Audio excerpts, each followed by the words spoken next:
வணக்கம் நண்பர்களே. ஜோதிட ரீதியாக இந்த வருடத்தில் மேஜரான கிரகங்களுடைய பயிற்சிகள் என்பது இருக்குது. அதுலேயும் குறிப்பாக வருட கிரகங்கள் என்று சொல்லக்கூடிய குரு, சனி மற்றும் ராகு கேதுக்களுடைய பயிற்சிகள் வரிசையாக இருக்குது. ஏற்கனவே இந்த கிரகங்களுடைய பயிற்சிகள் ஒவ்வொரு ராசிகளுக்கும் என்ன மாதிரியான பலன்களை கொடுக்கும் அப்படின்னு தனித்தனியாக வீடியோஸ் போட்டிருக்கும். பார்க்காதவங்க மறக்காமல் செக் பண்ணி பாருங்கள்.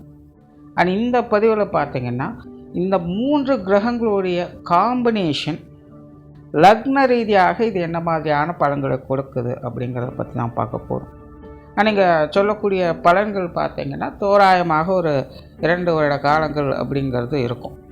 காரணம் ஜோதிட ரீதியாக குரு ஒரு வருட காலம் ஒரு ராசியில் சஞ்சாரம் செய்யும். ராகு கேதுக்கள் 1.5 வருட காலங்கள் சஞ்சாரம் செய்யும். சனி 2.5 வருட காலங்கள் சஞ்சாரம் செய்யும்.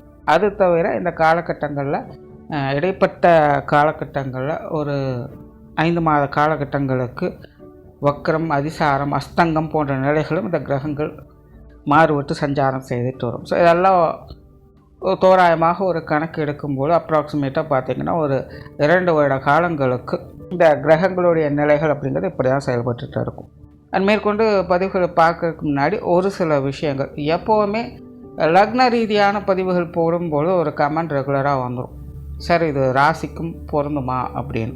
அதை பற்றி ஏற்கனவே நிறைய விளக்கங்கள் சொல்லி இருக்கும். பட் இருந்தாலுமே அந்த கேள்விங்கிறது வந்துக்கிட்டே தான் இருக்கும். ஸோ இங்கே சொல்லக்கூடிய லக்ன பலன்கள் அப்படிங்கிறது ராசிகளுக்கும் பொருந்தும். பட் ஒரு 50% பொருந்தும், முழுக்க பொருந்தாது.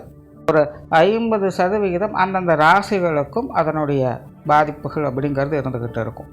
இன்னொரு விஷயம் பார்த்திங்கன்னா லக்ன பலன்கள் அப்படிங்கும்பொழுது அங்கே எப்போவுமே பாசிட்டிவ் நெகட்டிவ் கலந்து தான் இருக்கும்.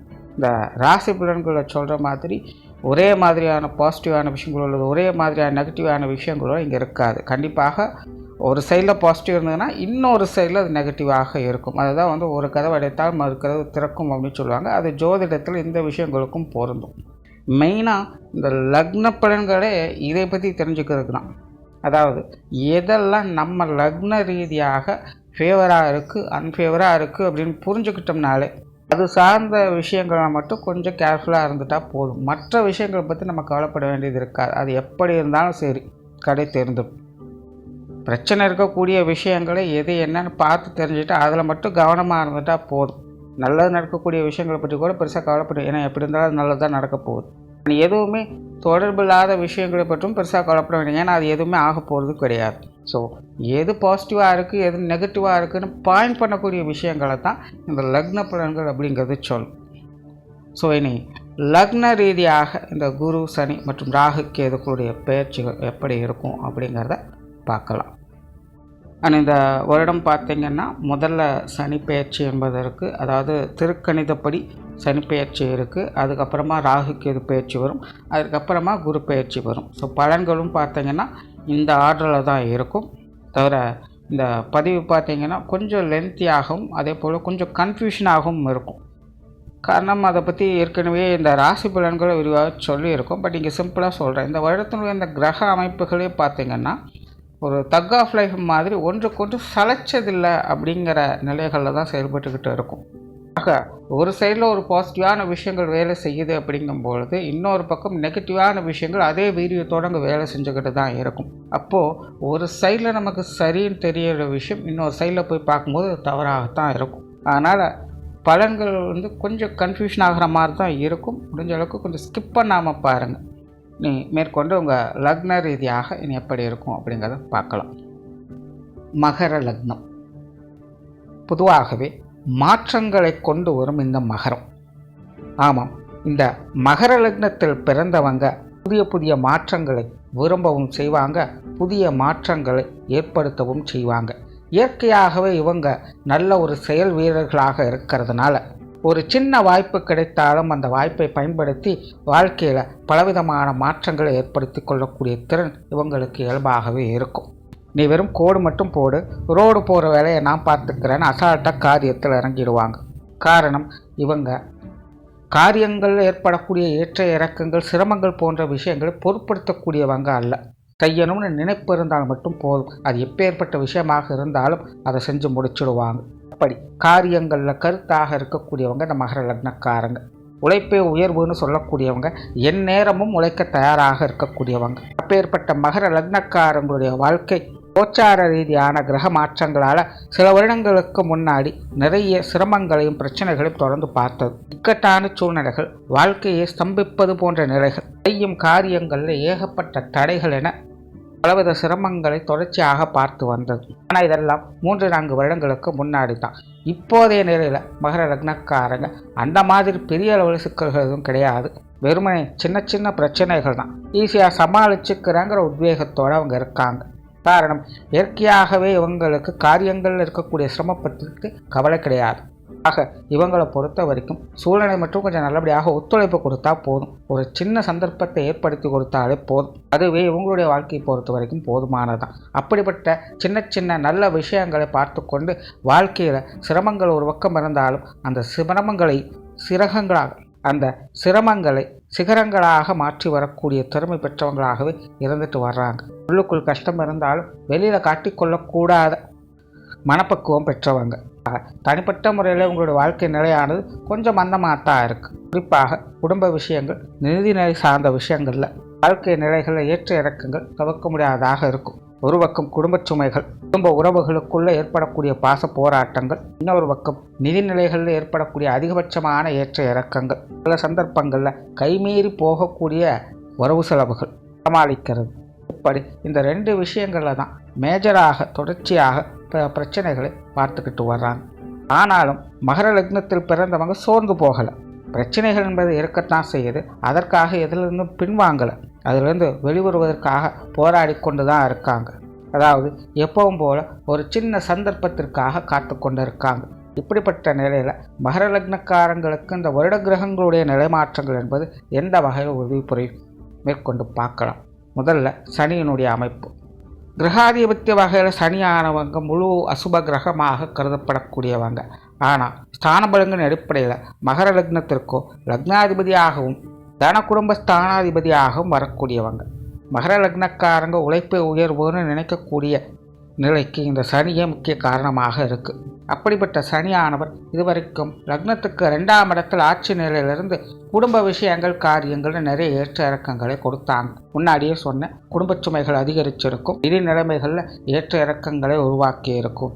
ஆனால் சனியாகப்பட்டவர் உங்களுக்கு சோதனைகள் கொடுத்து சாதனைகளாக மாற்றக்கூடியவங்க. ஆகையினால் குடும்ப விஷயங்கள் மற்றும் தன ரீதியான விஷயங்களில் சமீப காலங்களில் நிறைய ஏற்ற இறக்கங்களை காண்பித்து வாழ்க்கையை நிறைய சமன்படுத்தி வந்திருப்பாங்க. உண்மையிலே மகர லக்னக்காரங்க அவங்களுடைய வயது நிலைகளுக்கேற்ப இந்த குடும்ப விஷயங்கள், காரியங்கள் மற்றும் பொருளாதார விஷயங்களில் நல்ல ஒரு படிப்பினையை பெற்றிருப்பாங்க. குடும்பம் என்பது எவ்வளவு முக்கியம், காசுபடம் என்பது எவ்வளவு முக்கியம், இதனுடைய நன்மை தீமைகள் என்ன, அதனுடைய தேவை என்பது என்ன, அதனுடைய எல்லை எதுவரைக்கும் செல்லும் என்பது அனைத்து விஷயங்களையும் முழுமையாக புரிய வச்சிருக்கும். முன்பெல்லாம் குடும்ப சங்கடங்களால் குடும்பத்தை பெருக்கவும் சதிக்கவும் மட்டுமே செய்து கொண்டு வந்த நிலையில் இப்போதெல்லாம் குடும்பம் என்பது இப்படித்தான் இருக்கும், எல்லாம் நன்மைக்கே என்ற நிலைகளில் குடும்ப வாழ்க்கையில் சுமூகமான மாற்றங்களோடு செயல்பட்டு வருவாங்க.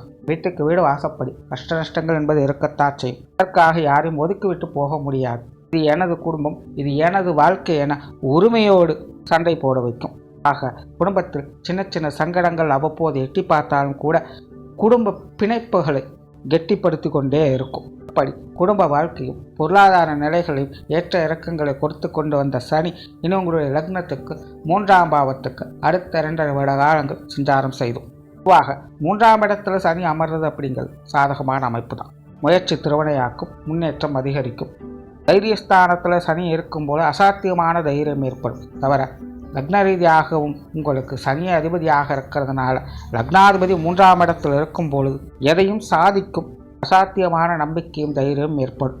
ஆக இனி மகர லக்னக்காரங்க எதற்கும் சோர்ந்து போக மாட்டாங்க. விடாமுயற்சியோடு எடுத்த காரியத்தை முடித்து காட்டுவாங்க. புதிய விஷயங்களில் ஆர்வம் பெருக்கும். மனமானது சாதனை செய்ய துடிக்கும்.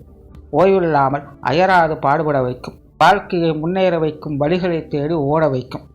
ஆக மகர லக்னக்காரங்க வாழ்க்கை லட்சியங்களை தேடி பிடிக்கக்கூடிய தேடல் மனப்பான்மையோடு என் வாழ்க்கையை நடத்தி வருவாங்க. அவங்கவுங்க வயது நிலைகளுக்கேற்ப சூழ்நிலைகளுக்கு தகுந்த மாதிரி அவங்கவுங்க விஷயங்களில் ஒரு பெரிய சாத்தியமான காரியங்களில் ஈடுபட்டு வருவீங்க. அது சார்ந்த விஷயங்கள் அலைச்சலோடு ஆதாயம் கொடுக்கும். கண்டிப்பாக அலைச்சல் இருக்குது. அலைச்சல் இல்லாமல் எதுவும் நடக்காது. ஆனால் சிரமத்தையே சிகரமாக மாற்றும் மகர லக்னக்காரங்க எதையும் மறுக்காமல் மாற்றத்தை காட்டி வருவாங்க.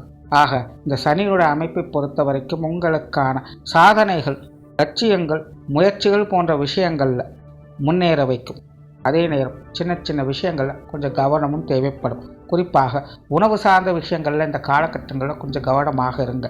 உணவு பழக்க வழக்கங்கள் அதிகரிக்கும். உங்களுடைய நாவானது சுவை மட்டுமே அதிகம் தேடி போகும். வெறும் நாக்கு சுவைக்காக உடம்பை பாழாக்கிக்காதீங்க. வெளி இடங்களில் போய் உண்ணும் பொழுதெல்லாம் கொஞ்சம் கவனம் தேவை. உடல்நலம் சார்ந்த விஷயங்கள் அப்பப்போ சின்ன சின்ன ஏற்ற இறக்கங்களை காட்டி கொண்டு வரும். உடல் அலைச்சல்கள் ஓயாமல் இருக்கும். அதாவது இந்த காலகட்டங்களில் மனோதைரியத்தையும் புத்தி பலத்தையும் அதிகரிக்கும். ஆனால் அதற்கு பதிலாக உடல் பலவீனத்தையும் ஏற்படுத்தும்.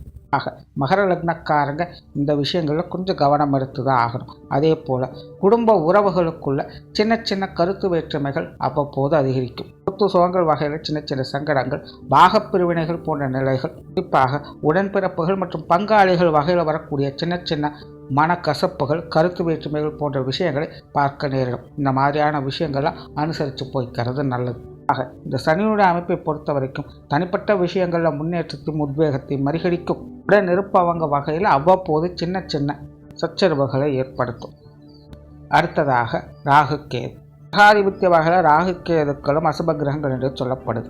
ஆனால் அதே ராகு கேதுக்கள் தான் கிரகங்கள் நிலைகளில் வாழ்க்கையில் அபரிவிதமான மாற்றங்களுக்கு காரணமாக இருக்குது. இன்றைய நிலைகளில் எல்லாருக்குமே எல்லா விஷயங்களையுமே அவசரம்தான். வாழ்க்கையில் வளர்ச்சி பெறணும் கூறக்கூடிய விஷயங்களில் கூட அளவுக்கு அதிகமான அசுர வளர்ச்சியை பெற்றணுங்கிறதா எல்லாருடைய எதிர்பார்ப்பும் இருக்கும். அப்படிப்பட்ட நிலைகளை கொடுக்கக்கூடிய சக்தி இந்த ராகு கேதுக்கு மட்டும்தான் உண்டு.